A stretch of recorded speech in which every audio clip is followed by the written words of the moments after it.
Polls have closed in the second round of the presidential elections in Peru. In Colombia, President Duque has ordered to modernize the national police structure as the human rights abuses by security forces against peaceful protesters continue.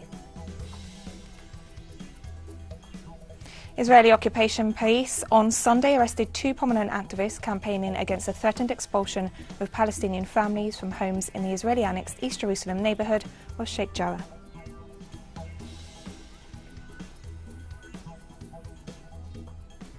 From the headquarters of teleSUR English in Havana, Cuba, this is From the South, and I'm Katrina Goss.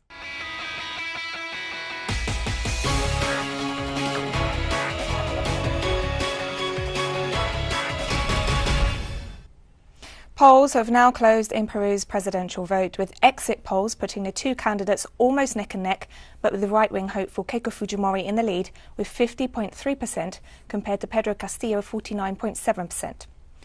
Earlier in the day, Peruvian presidential candidate Pedro Castillo cast his ballot in Tacubamba.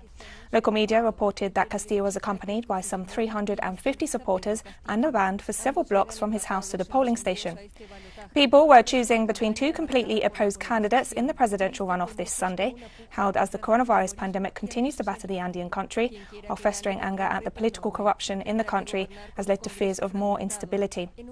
Castillo, a newcomer, is facing off against Keiko Fujimori, daughter of former dictator Alberto Fujimori, and under investigation for corruption, who's making her 3rd run for the presidency. Both candidates promised that they will respect the outcome of one of the closest presidential elections in Peru's history. I would like to acknowledge the Peruvian people and the compatriots outside Peru for this democratic event, for making the feeling of being patriotic, and for the citizen echo. I will not be limited to the health of my parents. I've been in contact with my family, with my community, and I'm concerned about the health of my parents right now.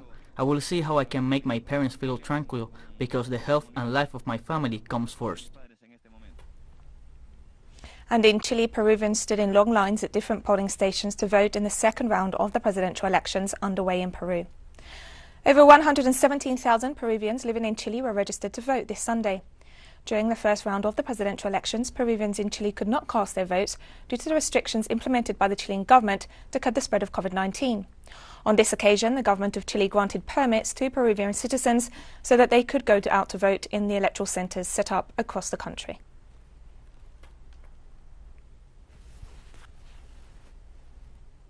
And Peruvian citizens residing in Venezuela also headed to the polls this Sunday to vote for their next president, while reiterating the importance of assuming this commitment to their home country. I didn't know if we were going to vote or not, because the last time there was no voting, supposedly because of the pandemic, because of the disease, because of the virus that is there. That's why they didn't allow us to vote. And this time I came because supposedly we are fine if not. It's an obligation, a right, that's it.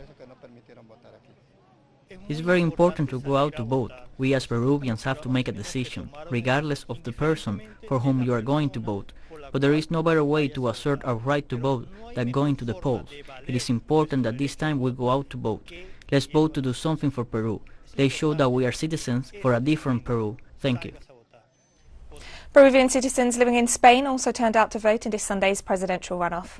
More than 150,000 Peruvian citizens living in Spain were registered to vote, the majority of whom live in Madrid and Barcelona, although there are 12 other polling stations across the country.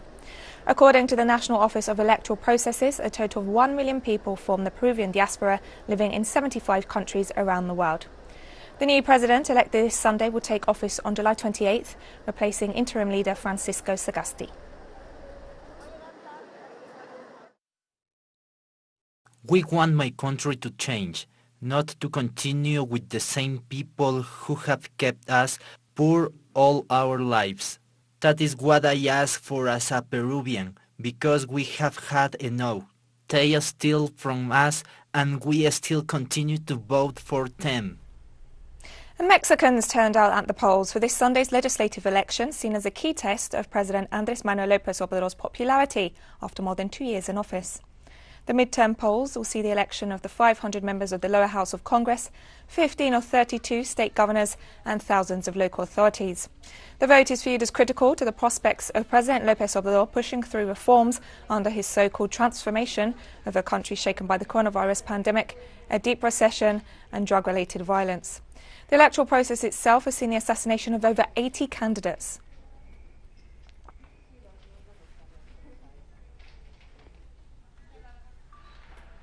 And President Andrés Manuel López Obrador has already cast his ballot in these legislative elections. López Obrador was elected in 2018 for a term of 6 years, vowing to overhaul Mexico's neoliberal economic model. Much of his popularity is due to his social welfare programs aimed at helping the most vulnerable sectors. His supporters say he's the first president to put the interests of the Mexican majority, many of whom live in poverty, before those of the wealthy elite.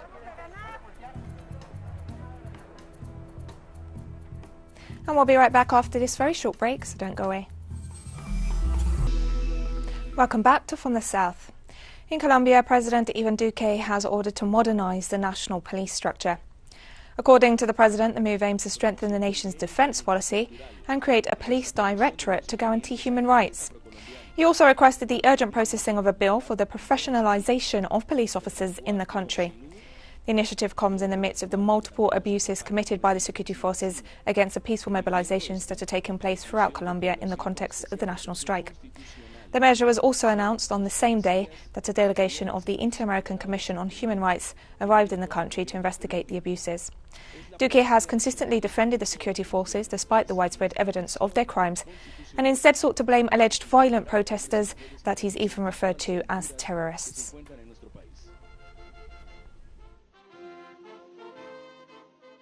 I have given clear instructions to Minister Molano to modernize the organic structure of the Ministry of Defense at zero cost, where we will give unquestionable emphasis to citizen security, to public security, and within this emphasis, the work with our national police, where we work closely with citizens, and the structure of the work itself, where we will constantly improve the structure of public scrutiny and the work itself. But we will also constantly improve the actions of our soldiers and police officers. And we continue in Colombia, where the senator for the Alternative Democratic Pole Party, Iván Cepeda, reported that a second notification was sent to the International Criminal Court, in which the data already presented in May regarding cases of abuse and negligence by the security forces against protesters was expanded. Today, we sent a second notification to the International Criminal Court with the cooperation of human rights organizations and social movements, in which we expanded on the first information that was to be submitted until May the 10th. We have submitted detailed information and hundreds of cases that have occurred from that date until today. And the senator held President Iván Duque fully responsible for the crimes against humanity that are being committed in Colombia. And we clearly mention that the responsibility for the crimes that are being committed in Colombia, crimes against humanity, falls firstly on the President of the Republic, Iván Duque, on the Minister of Defense, Diego Molano, on Generals Sabateiro and Vargas, and also on former Senator Álvaro Uribe for his incitement to violence. We highlight the fact that urban paramilitarism is being strengthened in Colombia, also that the President violates the Constitution through decrees such as 575 that creates an imposed and forced state of siege in Colombia. Ahead of the arrival of an Inter-American Commission on Human Rights delegation, the people of Colombia continue to mobilize against the neoliberal policies of the Iván Duque government. In this context, and despite the continued repression by the country's security forces, different social sectors once again took to the streets to peacefully voice their demands for real change and an end to the massacre of the Colombian population. Activists also demanded that the Inter-American Commission on Human Rights properly investigate and make known the abuses they suffer at the hands of the state security forces.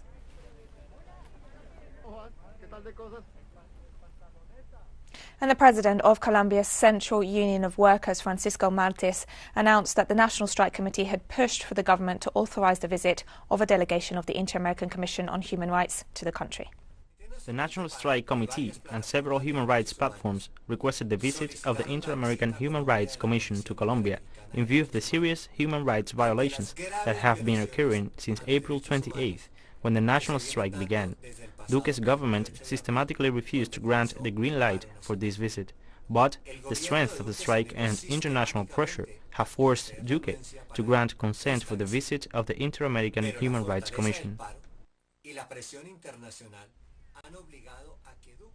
In the United States, 2 wildfires burning Sunday in the hills and mountains of eastern Arizona have scorched more than 60,000 acres and prompted evacuation orders for hundreds of people. The Telegraph fire has burned more than 34,000 acres in and near the southern edge of Tonto National Forest, 60 miles east of Phoenix, since starting on Friday afternoon. The Pinal County Sheriff's Office said Sunday morning an evacuation had been ordered for residents in the area of Top of the World, a community of about 250 people. Officials also said residents of Superior, a town of about 3,000 people, have to be ready to evacuate. The other blaze, named the Mescal Fire, had burned nearly 26,000 acres in the Mescal Mountains, roughly 120 miles east of Phoenix, as of Sunday morning. Authorities evacuated people on the east side of State Route 77 near El Capitan, as well as the Sodacayan area near San Carlos Lake. No deaths or injuries have been reported in either fire, and the causes of both are under investigation.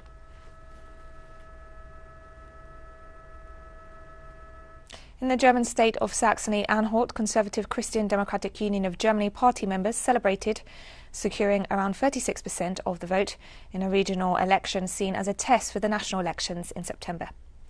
Angela Merkel's CDU party saw a convincing win on Sunday in the final regional vote before the first general election in 16 years not to feature the veteran chancellor, giving a major boost to her conservative would-be successor. Under new party chief Armin Laschet, the CDU came well ahead of the second-place far-right party Alternative for Germany, which secured 22.5% of votes and was originally projected to land an upset victory. Yes, of course we are all happy that this is a brilliant success for Premier Heslov and the CDU, and the good thing about it is firstly that we have won a very good result, secondly that it is a result that gives us a boost for the federal elections, and thirdly that the AFD is so far behind us. If you've been an activist since 1990, you've been through election campaigns where you had a good feeling and then a bad result. And this time we are all a bit unsure of what would happen. We were optimistic, but to get such a result, that makes us very happy. Extreme weather has resulted in the flooding of several parts of Germany, causing the death of at least one person and extensive damage. In Berthelsdorf, in the western Saxony region, flood waters ran down streets and submerged cars, while fire crews also helped pump muddy waters out of homes. Rescue personnel have responded to hundreds of incidents as the adverse weather which has struck the country over the past few days caused major flooding in some regions. Authorities had issued severe weather warnings on Saturday for parts of Germany, a day after a man was killed and a 12-year-old girl was injured in separate storm-related incidents. And we have more stories coming up after this final short break, so stay with us.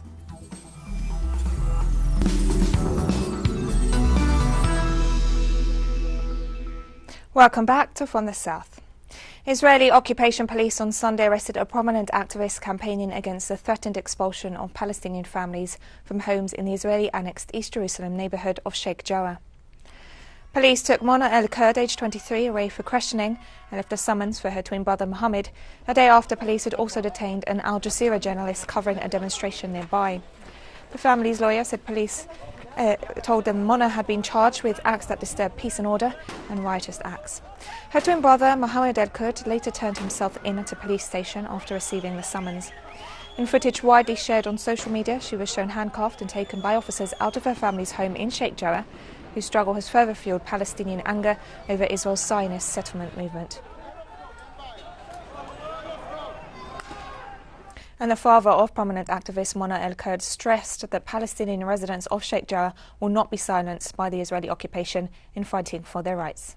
We were surprised in the morning by the presence of about 7 or 8 members of the Special Forces and the intelligence unit asking for Mona and Muhammad.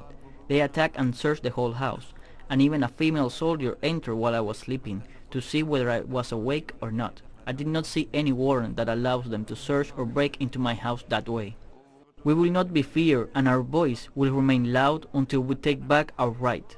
Despite of what the Israeli police, special forces and all the governmental and military units are doing, they will not be able to get what they want from us. This is our country, those are our lands, this is our Jerusalem, and we will continue on defending it. together with our children. They will not frighten us, nor our children.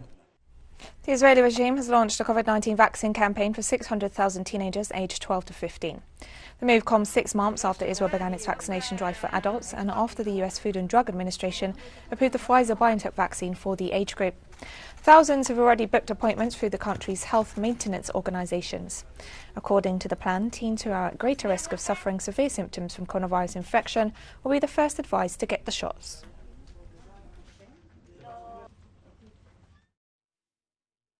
Usually, I am afraid of vaccines, but I know the importance and that this is the way to lower the risk of contagion from corona, or God forbid, being seriously ill, anesthetized, and on a respirator.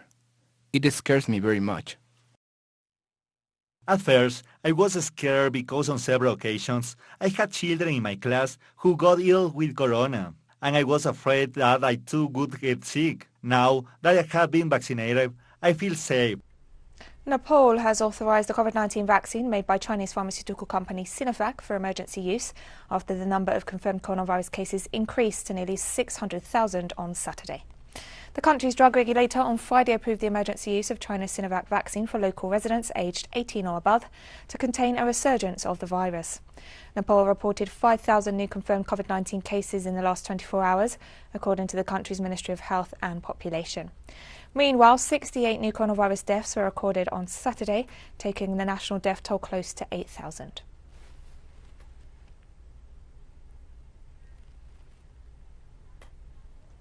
Flash floods and mudslides triggered by heavy rains in Sri Lanka have killed at least 14 people, while more than 5,000 are displaced, officials said on Sunday. Rains have been pounding 10 districts of the island nation since Thursday night. 10 people have died in floods over the past 2 days, while another 4 lost their lives in mudslides, according to the government's Disaster Management Centre. The centre says the extreme weather has affected over 60,000 families in several parts of the country.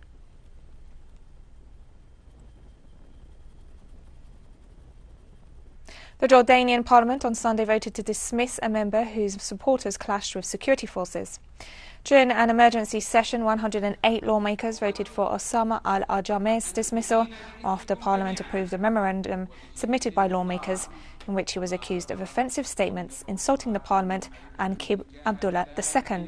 The outspoken MP had accused the government of deliberately plunging the country into darkness to prevent a march on Amman, seeking to have the Israeli ambassador expelled for the recent bombing campaign in Gaza. According to a statement released by the Public Security Directorate on Saturday night, 4 security personnel were injured in Nara Bridge, near Amman International Airport, following a riot that saw burning vehicles and shooting in the air by the MP supporters. Police in northwest Nigeria's Kebbi state said Sunday that the death toll from an attack by a gang of cattle thieves on 7 villages Thursday had risen to 88. The region has struggled with decades-long communal clashes over resources, but more recently some groups have become more violent, looting, killing and kidnapping for ransom. Dozens of assailants on motorcycles attacked 7 neighbouring villages in Danko Wasagu district. Police were deployed to the area over the weekend to forestall further attacks. The assailants were believed to have launched the attacks from neighbouring Zamfara or Niger states, where criminals are known to maintain camps. A group of gunmen have killed at least 160 civilians in Burkina Faso in the deadliest attack since violence erupted in the West African country in 2015, officials said Saturday. The attackers struck on Friday night, killing residents of the village of Solhan in Yagha province bordering Niger and Mali. The government has declared a 72-hour period of national mourning, describing the attackers as terrorists, although no group has claimed responsibility. President Watchmark Christian Kabore called the killings barbaric and said the population must remain united and solid against these attacks. For some time Tate had stopped, so we thought everything was okay. But now we see it starting again. People are being killed. This news we just heard about really affects me as a Burkinabe. So we are calling for them to look into security and assuring security so that there is peace in the country and in the provinces. It hurts us. It hurts us. I am not happy. The authorities have to look into how they can help the population, especially in villages in the north. The people there are suffering a lot. So we call on the president to help the people in the north and see what he can do for them. Because really, at least 100 deaths in one day is not easy, and it really hurts us. And we've come to the end of this news brief, but remember you can find these and many other stories on our website at telesurenglish.net. You can also follow us on social media for all the latest news. We're on Facebook, Twitter, Instagram and Telegram, and you can catch up on our shows on our YouTube channel. For TeleSUR English, I'm Katrina Goss. Thank you for watching.